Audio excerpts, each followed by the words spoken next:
Yo, what is poppin' YouTube? TCG here, and today I'm going to be covering over the meta going into the Cup and Challenge season before Worlds and before Shrouded Fable.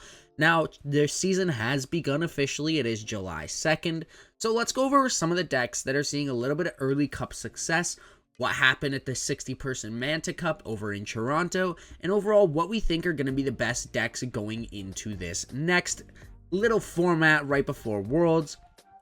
So to start off, we did see Archus Charet take down the Manta Cup that was 60 players on July 1st.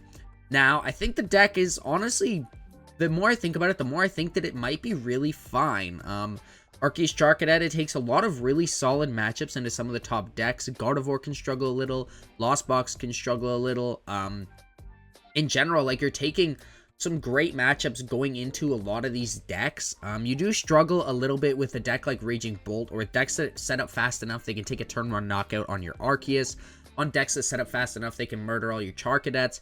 However, I think if you edit the deck list a little bit, maybe you play 2 Charon's Care, play a little bit more control-y as well, it can really help with a lot of these matchups that you're struggling a little bit with, because, like, let's say you're playing against Lost Box and you're like, wow, they're just gonna turbo and kill all of my Charcadet. You could just play a more Charon's Care based game, as they do tend to not play that Roaring Moon anymore, so they're gonna struggle a little bit with KOing that Arceus if you can Charon's Care loop it. Now Arctina is kind of in a similar position, where I think it's probably fine. I don't think it's that good. I think Archark is just a clear and away better deck than Arceus Giratina right now, just because it's so much more flexible. We can move around those fire energies to our active spot whenever we want. However, I do still think Arceus Giratina is a fine play. It's fairly consistent. It does a lot of damage with that Giratina V-Star. Depending on if you're playing that Max Belt or that Prime Catcher variant, you can potentially be one-shot KOing other cards like Charizard EX or Dragapult EX, so it's always something that's good to consider. And it's kind of got the same weaknesses as Archark, except they might be a little more prominent because it's kind of hard to just hang a one prizer in the active like Archark can do against a deck like Raging Bolt. And still, setting up is a little bit difficult against decks that can one-shot you. However, I do think Arceus is still probably a fine deck to be playing right now. I wouldn't say it's really great, but I definitely wouldn't say it's bad. The Rise of Chien-Pao again might make it a little more difficult, but I think in general the deck is probably fine. Banette, probably don't play Banette. I just don't think it's in a great position right now. In terms of, like, a lot of stuff can just set up fast enough that you deal with it. Banette's not too consistent. And in general, like, item lock, yes, it's good, but there's lots of decks that can get around it. And your low damage output just means that oftentimes you're just not doing enough. Poltergeist is a cool attack, yeah, but as soon as you Poltergeist for a knockout, they're just going to use their items and get themselves ready. I just don't think Banette is a great play in the current meta game, especially with cards like Airy in the format. I just don't see Banette really being a necessary deck. It sucks because I am a fan of it, but I just don't think it has a place right now. A deck I do think has a place for Cups and Challenges is Blissey EX. Now, the reason for this is that Blissey EX it's really great at tanking hits, Charon's Care looping, you can move around some energy, and I think that's really strong into this next format, where maybe Gardevoirs aren't one-shotting you, Lost Box isn't one-shotting you, Regidrago might struggle to one-shot you without absolutely discarding all their energy, and Regidrago's a deck we do have to think about, right? There's a lot of decks that, like, they're just not one-shotting you. If you're playing against Ratless Lugia, they're not going to be one-shotting you. Like, Dragapult isn't one-shotting you. Miraidon isn't one-shotting you, right? This is all stuff that we really have to sit and think about in terms of, like, well, I can just Charon's Care loop these guys. And I think that's a really important thing to be thinking about right now, is with the fall of Raging Bolt, the rise of Gardevoir, the rise of Lost Box, I think Blissey is actually going to start being a pretty good deck to be playing. I'm not saying it's going to be great going into your Cups and Challenges. It all depends on your local meta. Maybe they're playing a ton of Raging Bolt, in which case Blissey would be a horrible play. However, for a generalized meta, I actually think Blissey is starting to find more of its spot into the meta game. Block, I think, in general, is a very solid play to Cups and Challenges, especially smaller ones where potentially there's only 15 other people, or maybe only 20 other people, and none of them are teching for block. And not like they're all playing like Chen Pao and Charizard, and in general, like, block can be really solid, and I have always advocated that I think block is a good cup and challenge deck, as long as you're in a high enough skill area where people are gonna recognize, hey, I need to scoop this game, hey, like, I can't win this game anymore, I can win this game. In general, if you're playing in best of one, like 25-minute, I know some areas are doing that, probably don't play block. However, if you are confident that you can play fast enough and your opponents can play fast enough, I think block is an excellent play going into cups and challenges. You do struggle a little bit with Lugia. However, if you tech your list enough to beat Lugia, I think you might be relatively okay. Like, I'm talking for Sinnoh and E-Hammer or two, you catch a Lumineon. Like, I think the deck is okay. Like, it's not beating Lugia, but it's definitely not as bad as everybody is saying. Dialga is probably a C tier deck right now. It just doesn't do everything we need it to do. And, like, what I mean by that is, like Chen Pao isn't that big, so our Star Chronos isn't that strong against it. There's not really many decks that have those 220 HP Pokemon right now, and if they do, they're oftentimes playing Bravery Charm, so our Star Chronos really isn't as cool as it used to be. Metal Blast is a lot of energy requirements to knock out a lot of the meta. Like, if you look around, you're like, Raging Bolt's 240 HP, Lugia is 280 HP, Iron Thorns is 230, Greninja's 310, Arcdex are 280, Blissey's 300, Dragapult's 310, Charizard's 330, etc., etc. I just don't think there's really that great of a place for Dialga right now. And you really, like, its biggest tool is that Star Chronos, and it's not really as effective when there's not a ton of decks that you can just sit and Star Chronos and Star Chronos and Star Chronos for knockouts and extra turns, especially against two prizes or their engine, right? So it's all stuff we have to think about. A deck that I do think is probably really well positioned is Miraidon, though. I think that Miraidon is a very good cup deck just because, like, it's consistent. You can take extra prize cards.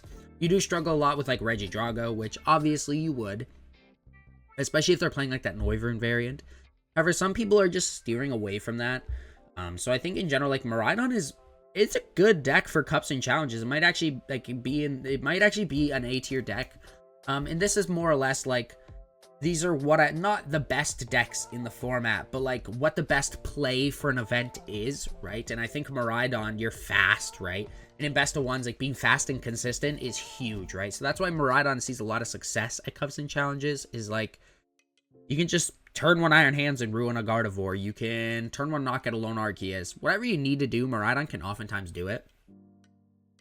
So, like, that's why it's fairly high on my list, and you might see a couple A tier decks. S tier might be a little far, but I think in general, like, Miraidon's a very good play. It takes a lot of good matchups into the top of the meta. But your Dragapult matchup is still fine. You're still taking two prizes. I think that in general, your deck is probably okay to be playing right now. Obviously, Dragapult here. I actually don't think Dragapult is that good without the Lost Zone engine or without Charizard. I actually think it's like a straight Dragapult Pidge is probably a C tier deck. Just because there's so many better ways to play it that just give you so much more freedom, right? Whereas, like, regular Dragapult, you're going to lose to Miraidon, right? You're going to, like, lose to Blissey. Lots of other decks, like Arc, is gonna destroy you, right? I mean, there's a lot of decks that I'm like, Dragapult just doesn't beat it. However, when we add cards like Charizard, Dragapult Charizard, I think, is very, very good. Might actually be one of the better cup decks. It does have the great thing of taking a good Gardevoir matchup, so we do have to remember that. Charizard is still one of the best cards ever printed. It accelerates to itself. It has one of the best attacks of all time. So I think this is all stuff we have to think about in terms of, like, what am I playing to a cup or challenge? And I think it's a fairly consistent deck, right? Like, I've seen locals. We have one guy, Brennan. He plays it every single week, and he does well every single week, always coming first or second place because, one, it's consistent, and two, it just does everything. You can KO several Pokemon in a turn with Dragapult. You can take a huge knockout with Charizard. You can quick search with Pidgeot. You can do whatever, right? You can tech it for whatever meta you're going into, and I think that's what's really, really important. You do fold pretty hard against, like, Blocklax, but I think you're probably okay still. And Blocklax, it's just not going to be big enough that it's actually worth it. So I think it's actually fine to be playing, I think it's actually, like, a very, very good play to be playing Charizard Dragapult right now, and I think the deck is a very real deck. A deck I don't think is real is a Spathra. Probably don't be playing it right now. Charizard is on the up and coming, so maybe a Spathra is going to be better, but even so, it's still like Charizard's not even an auto win. It's like, it's a fine matchup, but it's definitely not like great. And like a Spathra, it just like, there's no need for it in the meta right now. Not really doing a lot with Dragapult coming around if you have 30 HP Flittles, and they get bonked by Dragapult. Let's say Dragapult swings for 200 into your Spathra and then KOs 2 Flittles. That's just not good, right? So those 30 HP Pokemon, those low HP Pokemon is not it right now. The Rise of Lost Box is here. So a Spathra, just don't be playing that, I don't think. It all depends on your local meta, though. And then Gardevoir is another S tier deck. If you can play it fast enough, that is. Gardevoir, I think, is probably the best deck in the format. Still, nonetheless, it's alright in consistency terms, which I do value a lot. Very, very, very heavily going into Cups and Challenges, as they are best of 1 often. And I think that Gardevoir in general is so good. It can do literally everything. You can play 2 Munkidori, 1 Munkidori. You can play Drifloon, no Drifloon. You can play double Screamtail. You can play Klefki and Flutter. You can play double Flutter. You can play double Flutter Klefki. There's just so much versatility that Gardevoir has that these other decks just don't have right now. Unless you are a Lost Zone deck, that is. So for that reason, like, Gardevoir is an S tier deck. You just have to pilot it well. And that's something that we do have to think about going into these events is, can I pilot this deck well? And am I going to be fast enough to pilot it well? Right? Because there's a difference between, yeah, I know all the sequencing, but I play super slow, and yeah, I'm pretty good at the sequencing, but I play fast, right? And I think pretty good at the sequencing, but fast is probably better, especially with a deck like Gardevoir that's taking dumb long turns that maybe your opponent's got to think about their turns too. Greninja's probably D tier, just off the fact that it's not really consistent. Your type advantage is probably good, right? Like, let's look at A and B tier. You have a type advantage into all these decks. Like, not that it really matters for Blocklax, but like, you know what I mean? You set up a couple Frostlass, you start whittling away at some of your opponents, but I just think that Greninja's consistency issues are what it's going to struggle with, especially in that best of ones format. We have a couple faithfuls that play Greninja locally with us, and like, when I say locally, I mean like we have like 35-man locals, right? So they're fairly big locals. They're bigger than most people's League Cups, and like, nobody can make Greninja work. It almost never makes a top 8 or a top 4. And in general, like, the deck is just not that great. It does fold to a lot of the other decks where, like, I know it's like, oh, it has type advantage into Miraidon, but yeah, Miraidon just goes hands and take 2 prizes, and then they just slowly keep playing catch-up. Or they blow up your Greninja with a Raichu, or whatever they need to do. Whether that's hands plus heavy baton KO a little Froakie, and then boss second hands onto a Frostlass, and then it's just Raichu blow up a Greninja. There's so many outs that they have to beating Greninja where they can just ignore Greninja, right? Because yeah, it's taking a knockout, but no, it's like not really that threatening. It's kind of like Rapid Strike where you just bleed Inteleons if they bench them, and they have to bench these other Pokemon, right? Like, they have to bench other Froakies, so you can just sit and boss them, do whatever you want to do to them. Quad Iron Thorns, probably not a great play for Cups and Challenges. Just best of 1 probably isn't it for Quad Iron Thorns. The deck is pretty slow, in your win con at least. And like, your opponents, like, a lot of these decks can honestly just play around it. Like, Dragapult could probably just play around it. Arceus decks can probably also play around it a little bit, like, especially Arctina, I think. In general, I think, like, it's fine. I wouldn't say it's good. Not at all, actually. I don't think it's good at all for Cups and Challenges. Off the basis that, like, you're not that consistent. You're pretty slow. If you hit something that maybe plays Canceling Cologne or something, you're just kind of cooked. And, like, I just don't think the deck is that real. You're going to mulligan enough to give your opponent a big enough hand. Whatever. Lugia is a deck. I've never liked Lugia for Cups and Challenges. And that is not because I don't like Lugia, because if you've seen all my past tier list videos, I always rank Lugia fairly high. However, I just don't think the consistency is there for Lugia, which is poor for Cups and Challenges, right?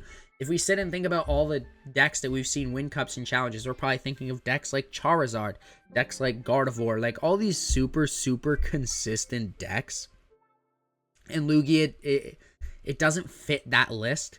And like even in the GTA, like I can't tell you how often I see Lugia win a cup, but I can tell you I see like decks like Chien-Pao, decks like Charizard, decks like Arceus decks. They win cups all the time, and I just never see Lugia doing that. The one thing Lugia does have going for it is like pretty good matchups into a lot of the top of the meta.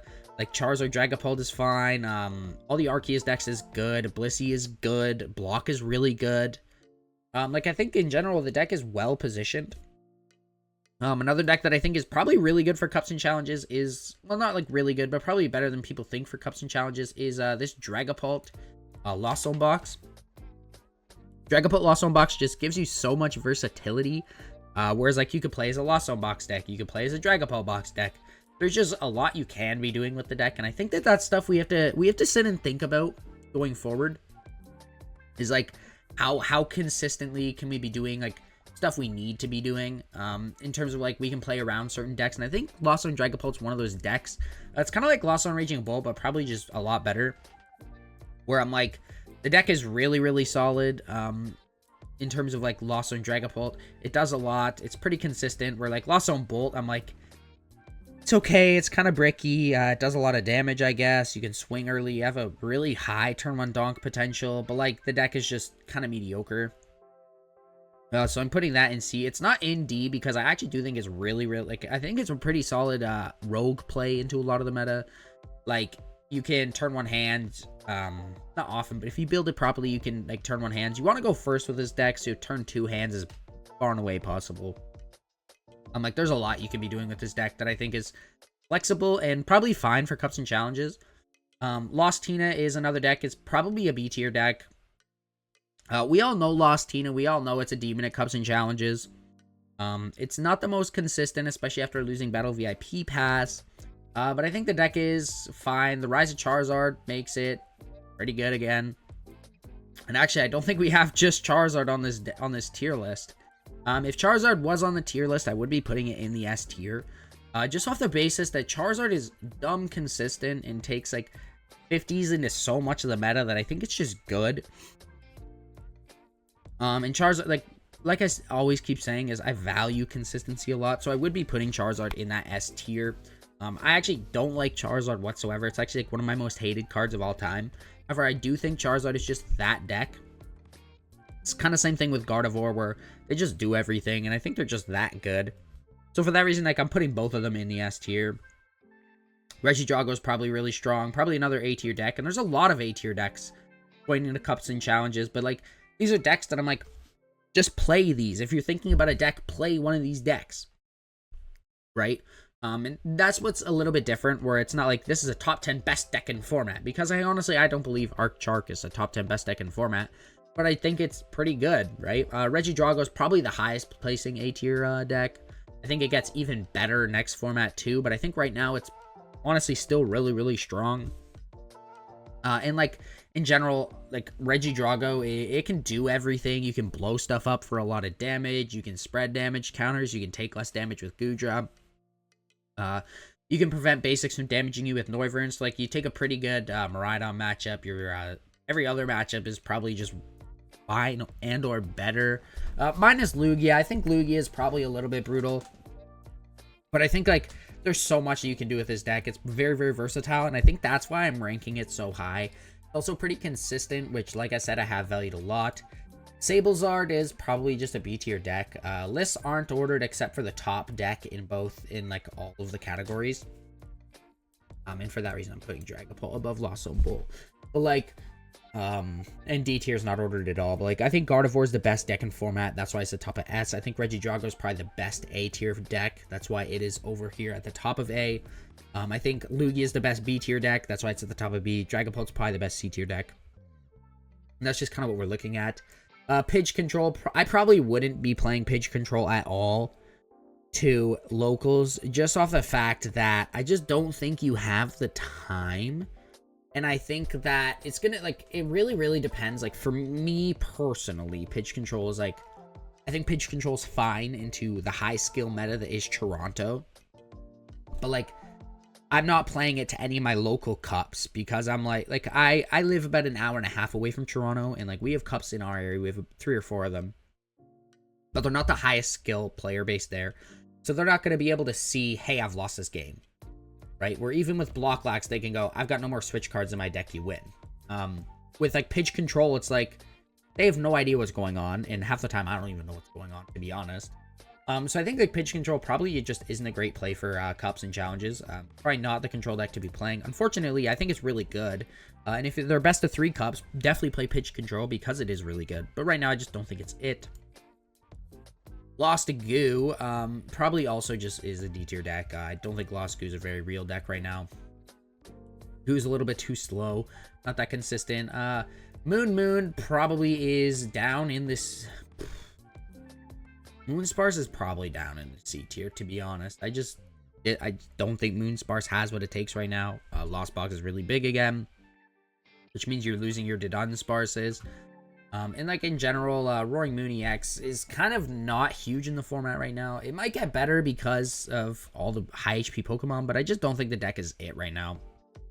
I guess I also forgot Ancient Box. I guess I'm super forgetful right now. I did just get home. I did have to help Zach move all the way from Toronto to Montreal, so it was a trek. I went 6.5 hours there the first day, and then we got caught in an accident on our way home, which meant it was an 11-hour drive home the next day, which was very, very brutal.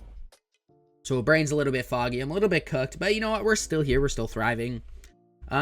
So yeah, Ancient Box is probably going to go in A or B tier. It's kind of hard to decide. I'd probably put Ancient Box up in A tier. It's pretty consistent. Takes a couple good matchups. And like, it's just one of those decks that I think is just, it's a cup and challenge deck, right? Honestly, I can't sit here and rhyme off a ton of reasons, but like when I think of Ancient Box, I'm like, that deck is crazy at cups and challenges. I always see it doing well. But then I think of it at regionals and I'm like, deck's pretty mid. Like, I think best of 1 Ancient Box is very good. Likewise, I think Turbo Hands is probably fine. I'm going to put Turbo Hands in B tier and Ancient Box in A tier. So it kind of like rounds out. That'd be what? 1, 2, 3, 4, 5, 6, 7, 8, 9. 9 decks in S and A tier. Those are the 9 decks that I'd probably think about playing. Lugia would be that 10th. And the reason Turbo Hands is down like right here is like the rise of really big 2-prizers is bad. Raging Bolt is bad. And wait, I don't even think Raging Bolt's on this list. I'm actually cooked myself. Give me 1 second and I'll actually put these on the list. Alrighty, chat. I am back now. So here's the 3 decks that I was initially missing. That one's on me. Like I explained, I'm a little bit foggy. Charizard, I already explained why it is S tier. Super consistent. Just kind of does what you need a deck to do. Has Quick Search, has Burning Darkness. The best card in the deck is Charizard EX. Best card in the whole game, probably. Ancient Box and Raging Bull, I'm also both putting in A tier. Like I said, it's not really an ordered tier list. It's just kind of like, these are the decks that, I guess that rounds out perfectly 10 decks in SNA, and these are the 10 decks you should be highly considering going into the Cups and Challenge season. I really do appreciate you guys watching. If you have any questions, please feel free to comment them below. I hope I did a better job explaining all these cards for us in this video. As I know, sometimes the tier list, I just kind of go, yep, don't play this, don't play this, don't play this. So I did try to explain it a little bit better for those of you that are interested. I think that this list is probably pretty solid. As like, play this, don't play this. Archus Charet is a good play. Block is always a good play. But like the great plays are Gardevoir, Dragapult, Zard, and Zard. And everything else is like, yeah, this is a good play. You probably should play this deck. I think they're really solid. B tier is like, you could play them if the meta is correct for them. And then C is like, I probably wouldn't touch these. And then D is also like, definitely wouldn't touch these. So I hope all you guys get going in the Cups season pretty well. I hope you can get your 4 finishes nice and early like I am hoping to do in the next 2 weeks. But until next time, I do appreciate all you guys coming out and watching the video. If you have watched this far, what are you doing? Well, obviously you're listening to me yap, but I appreciate all the support, guys. Make sure you like, subscribe. We are just over 20k, but we are it is a slow part of the season, so if you're not subscribed, make sure you do. And until next time, I will catch all of you guys later. Peace out and have a great one. Want to support the Shuffle Squad? Be sure to check out all of our sponsors in the description to pick up Pokemon TCG singles, sealed, and PTCG live codes.